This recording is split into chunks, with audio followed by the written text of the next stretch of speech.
iHeartRadio Broadway, driven by Mercedes-Benz. The best or nothing. Andrew Norland, welcome to iHeartRadio Broadway. Thank you so much for having me. So first and foremost, we're here to talk about your gorgeous new book, which is going to be released this week, When the Lights Are Bright Again, Letters and Images of Loss, Hope, and Resilience from the Theater Community. So again, first, just congratulations all around. Thank you. Thank you so much. So how did this book come to be? What was the inciting factor that made you want to create this book? To skip pleasantries, kind of a breakdown. I was back home with my parents, back in Oregon in my hometown, living with my parents under the same roof 24/7, like so many people for the first time in a decade. And that was just us learning each other as adults again. I had this idea last October, so about a year ago now. It's crazy to think that all of this has happened in a year, and that this book is a physicalized thing now. It's rocking my world and it's brought me so much joy. But the idea came to me because I had sort of just really hit this wall. I was missing all the people, all of my friends and chosen family here back in the city. I realized that I wasn't reaching out to people because I knew and inevitably knew that any conversation I had with someone was going to lead to us talking about the shutdown and talk about the business being on pause. And I didn't really want to face any of that. And I wanted to run away from it. And the thing that was really the clincher, to be honest, was about 2 weeks before this sort of breakdown at my dinner table with my parents one night, my mom had said, "Why have you stopped singing around the house?" And that just like hit me because it's music and singing, and that my artistry is my escape from the reality around me in a beautiful way. But also, once it was taken away from me and there wasn't the idea of it being at my fingertips anymore, I never realized how important it was to me. I never realized how much I was taking it for granted. And so cut to this breakdown where I was just sort of reeling, just sort of super overwhelmed at dinner, thinking to myself, it was a gamut of things. It was going to be paying off these student loans till the day I die, just feeling like I'm drowning financially, feeling like I don't have any savings to back me up, feeling like I'm so jealous of friends and colleagues that have loved ones or a significant other that they're experiencing this time of COVID with, and I feel like I'm doing it alone. Now, granted, I had my family, but it was very all-consuming, and confronting is probably the best way to describe it. And so I had this breakdown, and then the next morning I was working out at the gym, and I was FaceTiming one of my best friends who I've grown up with in theater and community theater when I was little, and sharing with her what had happened the night before. And she said, "Have you thought about writing about it?" And I was like, "What do you mean?" And she's like, "Andrew, I'm a writer myself. I've been writing my own book, my own memoir for 6 years that I'm hopefully going to release in the next year and a half that I'm very excited about." But she was like, "You write about everything else. Why have you written about this?" And I knew the answer. I absolutely knew why I was avoiding it. And she said, "What if you wrote a letter to the industry, like a letter to yourself about what you missed?" She goes, like when we write an email that we're never going to send, but just saying it out loud makes us feel better." And my wheels started spinning. I hung up with her, and immediately, no joke, for 2 days, I did not sleep. I had probably like 3 to 5 titles in my mind, but When the Lights Are Bright Again was just the thing that kept sticking out. It wouldn't leave me. It wouldn't quit me. I was losing sleep thinking about this, like having this idea of like, I need to write this letter. And then it just kept coming back to me being like, no, we all need to write. We need to do this. And so that's sort of how it was born.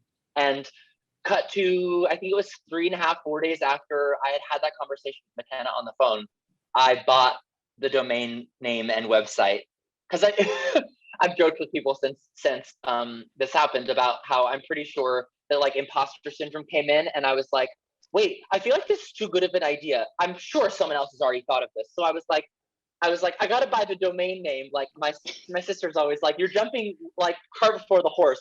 I was buying the domain website before I had any plan, but I was like, it's gonna be called When the Lights Are Bright Again, and I bought the website domain. So that's kind of how it began. And now you have a beautiful book. All the photography is done by the brilliant Matthew Murphy. And I promise you, these photographs are just beyond gorgeous. They're so brilliant. But the way that you've broken down this book, it's done in chapters. And I'm going to go through, I'm going to read them off. It's time, grief, justice, creativity, connection, magic, present, joy, essential, healing, hope, remember. And I'm going to hold off on talking about the last chapter because I do think that that's vitally important. But how did you come up with the thematic moments of the book to break it down into chapters?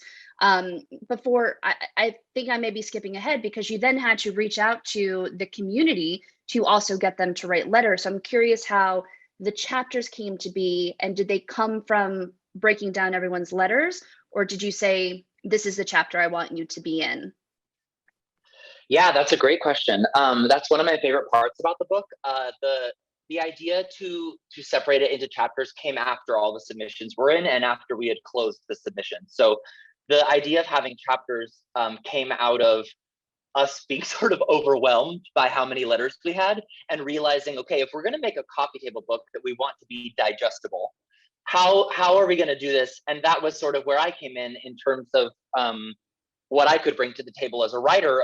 Of Matt was creating this beautiful photography, but it kept being in my mind of like, how are we going to make this digestible? If someone sat down to read this, say that we didn't have the chapters and we published it with just the letters straight through, I don't know that someone would leave the house for a week after reading all these letters in one sitting. It's overwhelming, to say the least. It is. It's overwhelming in the best way. It's just it's very in the best way visceral. possible. Yes. Yeah. So yeah, the idea of the chapters really came out of a coffee table book sits there to be of help to you when you want to digest it. And that's what my coffee table books do. That's how I am inspired. The funny thing is, at the beginning of the process, when I was home and had this idea back in COVID, when I was living at home, my sister kept saying to me, she was like, Andrew, like, you keep saying you want this to be a coffee table book, but you have no plans. This was before I reached out to Matthew of having a photographer. She's like, so you're not making a coffee table book? That's just a book, babe. And so he really, really set this into motion for what it's become. And so the chapters came from me reading all of the letters, and I did this on my own, and I sat in my apartment and I was trying to, and the way that the finished book that you've now seen, the pages in the PDF of the manuscript, it's really about, I read each person's letter multiple times, and the way I separated and delineated them out into chapters was sort of taking what I felt was like the most important nugget, or sort of the thesis statement of each person's letter. Now, granted, when you read each person's letter, their letters could go into many of these chapters that I've created. But I wanted what I observed as probably the most important, or like what I was taking away from like the nugget, if you will, of each person's letter. And then their letters are what inspired the titles of the chapters. And I wanted to create something. We go from time to remember, and I wanted to sort of create, I went back, I was looking at social media, I was looking at what the Broadway community went through, I was looking at what was happening politically, and I was like, how can I title these chapters, being inspired by the letters first, but how can I title them sort of how I interpret the journey we went on as humans through this time. So that's why we begin with time. We were all given this gift of time we never asked for, but now we have it, and what do we do with it? And then it goes into grief, like this shared grief that we're all experiencing of losing the thing, especially in the Broadway and theater community. Absolutely. That we've lost. And then this idea of now we've been sitting at home long enough, and there's this grand reckoning of specifically our country and our world has gone through with racial inequity and racial justice and listening better than we ever have before. And so that is sort of what has created the chapters and the flow of the book. And then I just let what people's letters were doing inspire me, and chapter titles changed after that. People's letters, I realized, okay, I put all of these into this pocket that I interpret as this, but what are the letters telling me? And is that the right title for this? Okay, let's change it. So that was sort of like this constant negotiation with myself. And I was doing that work while Matt was working on all the photography, which we had to do like in a month's time to get it finished and designed into our deadline. But yeah, so that's how the chapters came to be. And I will say, one of the letters that actually got me very quickly, and I don't remember if it's in Time or Grief, but Jake Ryan Flynn, who's in Doubtfire, he was 12 at the time, and knowing that his voice was changing and he was getting older, and it's a kid's role, that letter broke my heart for him. And then realizing, yeah, as you go through the letter, that the producer still wanted him in the show and all that. But to read it as an adult from a child's perspective was something I hadn't experienced yet. And so reading that in this book completely, I sat here crying reading that letter because it's very emotional. But I will say, from going from Jake's letter to Rob McClure's letter and the other Broadway celebrities that you do have in the book, what I love is it's not all Broadway celebrities, it's the community. And you have each letter signed off by just the first name and then the social handle. And sometimes you have to go into the back of the book to see who is who. And I'm curious how you made the decision to kind of keep off last names and to keep it almost this very private moment with the letter before you realize who it actually is. Yeah.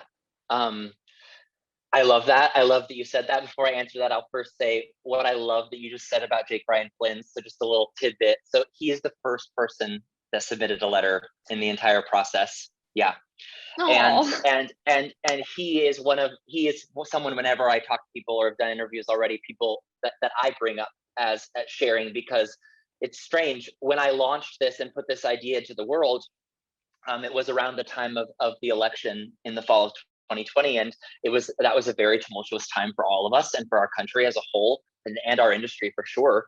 And it was that feeling as an artist where you're putting something into the world where you're like, if this is going to be what I want it to be, people have to buy into it and believe in it. And I didn't know what was going to happen. And just like you described, to receive for the first letter to come through my inbox from this Google form, which is how people submitted online, to be from someone, for him to remind me of why I perform, and for him to,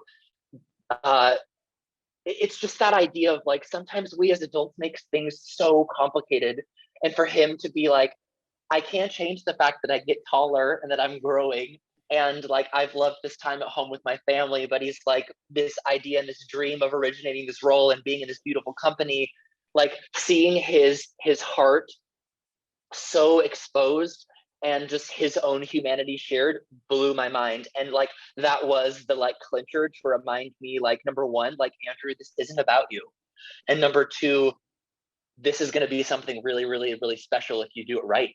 And it was just, it was an overwhelming feeling. And I think with his story, his letter in particular, it's so short and he gets to the point so quickly and so eloquently that you have to remember that this was written by a pre-teenager, and his writing is sometimes more eloquent than an adult, in my opinion. And it gets you right at the core of your soul, especially if you're in this community too. You understand what this kid has gone through.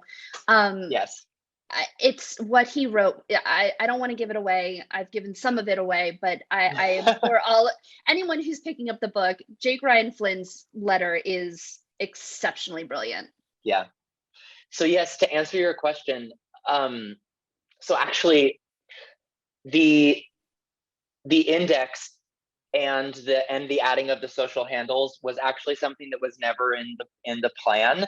That was something that was sort of added later as we were watching the community respond to the book,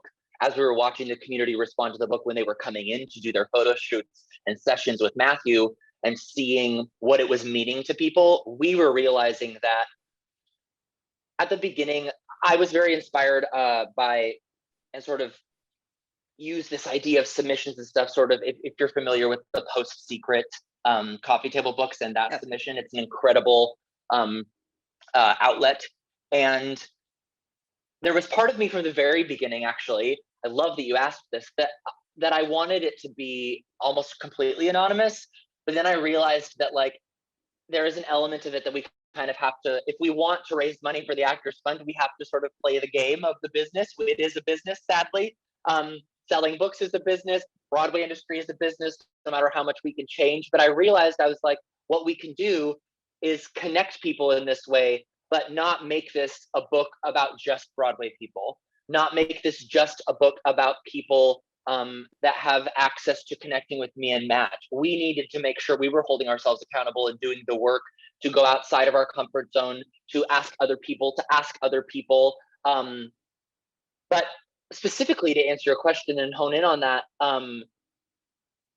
the Instagram handle thing really came from the fact that I truly believe that just like what I feel when I perform and what is so important to me when I'm on stage is like, you never know who's in the audience. You never know if when you are on stage that night and you're not feeling like yourself, the thing that keeps me going, the thing that keeps me 100% and full out all the time is knowing that someone in the audience, some child, speaking about Jake Ryan Flynn, that is their first theatrical experience. And I could inspire them to change their life or the opposite. And what a tall order and what a gift that is. And I really see the book in that way too. Just like I was saying about these chapters that are sort of digestible in this way, sort of turn to the book for what you need from it in certain times, whether that be you have a crappy audition and you come back from your hard day and you remember that this book is there. And so you turn to the chapter about community or joy, and that inspires you, or you need to hear a story about someone's grief that's like yours. And so the way of connecting the community was the idea of, we wanted to take the fame out of it. And just like you said, like, if you want to find out who somebody is, you kind of have to work for it when you're reading the book. Yep. But the idea was someone that has won a Tony Award and someone that's a teenage dreamer waiting for their day in the spotlight that lives in Kansas that submitted the letter. These people can live in the same book next to each other in print, and their shared experience is so much more obvious when we take the fame out of it. And if you want to connect with either of them, you can go figure out what their last name is in the index in the back. You can look up their Instagram handle, because that's the other thing, is we wanted a way, if someone reads the book and they really connect with one of the females that shared their stories about infertility, or one of the women that shared their stories about trying to get pregnant, or shared their stories about destigmatizing mothers in the business, and like that it's okay. I think about Elizabeth Stanley and how incredible her letter is about sharing, like, I'm not going back to a business that doesn't embrace mothers trying to be working mothers on Broadway while still raising a family. Like, right. It's so important to be talking about all these things. And what I love is that someone's going to get this book this year, next week, or in 10 years, and there's going to be one person-specific letter that they're going to connect to, and they're going to connect to their shared humanity. They're not going to connect to the fact that the person, they're not going to feel alienated because the person is famous. And that was really important to us. Well, and I think on top of it, thematically speaking, I know this is about the collective 18-month plus shutdown that we've all gone through, but I think what you've done is, how do I want to say this? It's so well thought out, because you can take the themes of what we've gone through COVID, through the racial inequities and justice movements. But then if I pick this book up in 2023, there are stories that are still going to resonate in 2 to 3 years time, 10 years time, going from Rob McClure saying, I'm no longer the Rob McClure of 2020. I will never be that Rob McClure, and I'm walking through a different door. You go through something in your life that may be something that you identify with in 5 years, 10 years down the road. So I think it's not just about the 18 months, it's about how we use these 18 months to look at the future too, which I think you've done such a brilliant job in laying that out as well. Yeah, thank you.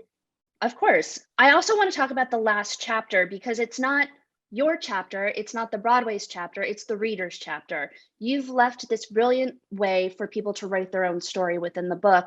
So I'm curious how you came up with that idea to keep a journal entry or a letter entry for the reader who picks up this coffee table book. Yeah, I actually can't take credit for that. I have to give credit where credit is due. If I can say one thing about this process, it has taught me to humble myself, get out of my own way, and the definition of creating something beautiful is asking for help, and is creating a community. So that idea for having a letter in the back of the book was our designers.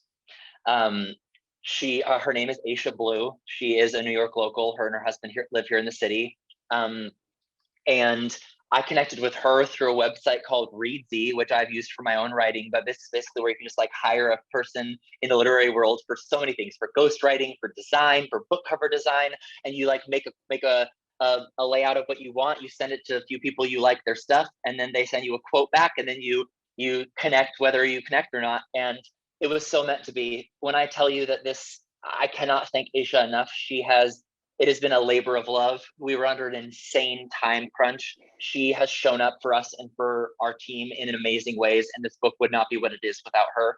And that was her idea. We were all talking about and throwing ideas around about like, how are we going to keep this? Because I'm not going to lie, there's already been talks about like, how can we do a second volume? How can we let this be something that continues to grow beyond being this released book that is commemorating letters written specifically during the pandemic, which is what it is. But this space that we've created for the reader to get involved is twofold. I think one, it's to remind us that we are a community and that this isn't a Broadway or a theater book, that it's a human book about the human condition. It just happens to be from that lens and point of view. And that to remind us that there should always be space for everybody at the table. And I was so like, there was no doubt in my mind. The moment that she like sort of brought this idea up, like I immediately like in one sitting, like wrote the copy that you see on the left page of that invite that I have for everybody reading that owns this book come 7 days from now, to invite them to put their heart and soul into this book, because their story belongs there just as much as the people's that are published in it. And who knows, maybe this means that we can, with people putting their letters in there, that hashtag is there at the bottom of the page. Maybe this means we can create a second edition with new submissions. I have no idea what the growth looks like for this. I'm just trying to be present and embrace all of this as it's coming, because it's so amazing. And I could not be more proud of the individuals' bravery and resiliency to share their stories. But yeah, that's how that came to be. It probably is the, I'm so happy you asked me about it, because it's kind of like the secret thing. No one in the book that submitted letters knows that that's in there. We have not talked about that publicly. No one's asked me that until this interview today. So I am very excited for people to sort of find that nugget when they're supposed to find it. Maybe they won't find it for months and months. And I think people will stumble upon that in the time that they're supposed to, when they feel ready to write a letter, just like the people that are in the book. It's such a lovely addition, and it took me by surprise as I'm reading through the book and going through the digital copy I had. And when I got to it, I was like, this is such a wonderful way to bookend this whole entire project, to let me, the reader, write my own letter to myself or to the community. And I just think it's a lovely addition. So congratulations to you and your team for putting this together. I want to wrap up by asking just a couple more questions. If somebody is just stumbling upon this project, upon this book, what's one thing that you want them to know about When the Lights Are Bright Again? I think number one, I just want someone to know they're not alone. I want someone to know that their struggle and their story matters. And going off of what you just said, that's why that's in the back of the book. That's why that was like an absolutely hell yes for me when that was suggested, because saying yes to that, I think, was so easy for me, because I was like, oh my gosh, maybe there was a world in which I could have thought up that great idea if I wasn't so like blinded by like figuring out how to produce this crazy idea of mine. But like, that's what community and collaboration is. But I hope that anybody that stumbles upon this, number one, I want to remind anybody that is contemplating purchasing a copy, know that a large portion of the sale from each copy sold benefits the Actors Fund and the incredible work that they are doing for our community. So the beauty of this book forever is that with every copy sold all over the world, a portion of the proceeds will always benefit the Actors Fund. And using our stories, we are able to put money and funds back into our industry in a beautiful way for when we are hurting and when we are needing help financially, or when people are struggling with possibly not being able to put food on their table or homelessness. The Actors Fund for many, many, many years has shown up for our community in beautiful ways. And it was a no-brainer for me to reach out to them and partner with them. But yeah, for anybody, I would encourage you, read the back of the book, and read sort of my why, and read about, I don't want to throw around the word promise, because I don't like to make empty promises, because I think that we are supposed to find what we're supposed to glean and find from things on our own accord. But I think that you will be shocked by how much you relate to the people's stories and experiences in this book. And like I said before earlier in our conversation, although it is told through the lens of the theater community, if you will, it isn't a book about Broadway. It is a book about struggle. It is a book about joy. It is a book about hope. It's a book about grief. And to me, above anything else, which comes fully back sort of to the thesis and sort of back to why we did it and sort of back to why that space is in there for people to write their own letters. What is my mission in life is to remind people that there's space for them on this earth, that their voice matters, that when they are in the middle of hard times, that matters. When they are in the middle of joy, you should be able to celebrate your joy unabashedly. And I hope people realize that this book is a space for you to feel every edge of your feelings, and also to feel empowered that you are not your grief, that you are not defined by certain things that you've gone through in your life, and that it is okay to let things be a chapter, and that we can, in the end, remember what it is we've learned from different chapters of our lives, and then go back and be able to look back on it, like you described earlier, 5 years from now, and say, I'm so proud of the growth that I've made. And maybe when you find this book, you will be in a harder space in your life than you were during COVID. Because that's the other thing, is people, and that this book shows that there's people that have written really funny letters that are just full of levity and joy, and that person's experience during COVID is just as valid as the person that lost 3 people. It's apples to oranges. No one's experience is more important than somebody else's.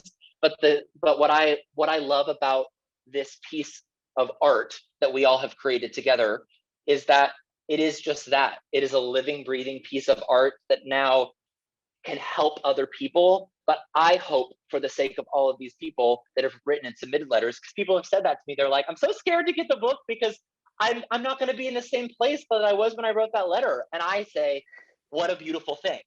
That is an amazing thing. What a beautiful thing that you get to read this, that you wrote even just 5-6 months ago when you submitted it, and you are a new person. That is a gift that we should embrace. It's like a little time capsule that has changed my life, and I can't wait to see it change others.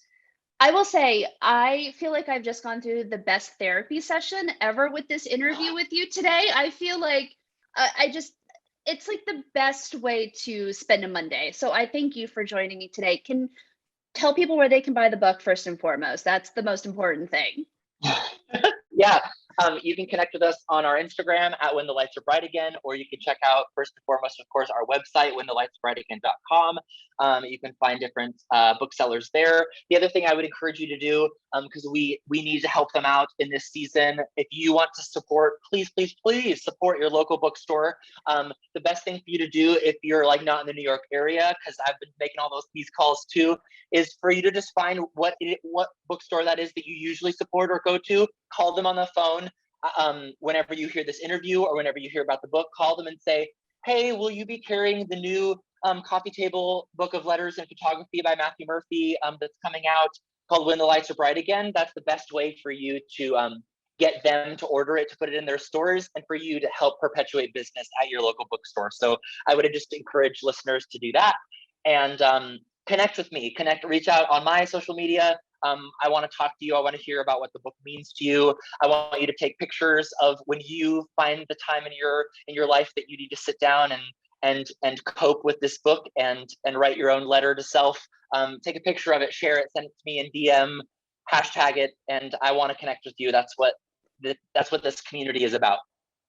I think what you have created, and what you're in the process of creating, a bigger space for our people, our industry, but more importantly, those that are also looking into our industry for change and hope and guidance. Andrew, I think what you're doing is absolutely amazing. The book is gorgeous. When the Lights Are Bright Again, I promise you, you will not be disappointed when you pick up this copy. Andrew, thank you for joining iHeartRadio Broadway today. I really appreciate it. Thank you so much for having me. iHeartRadio Broadway, driven by Mercedes-Benz, the best or nothing.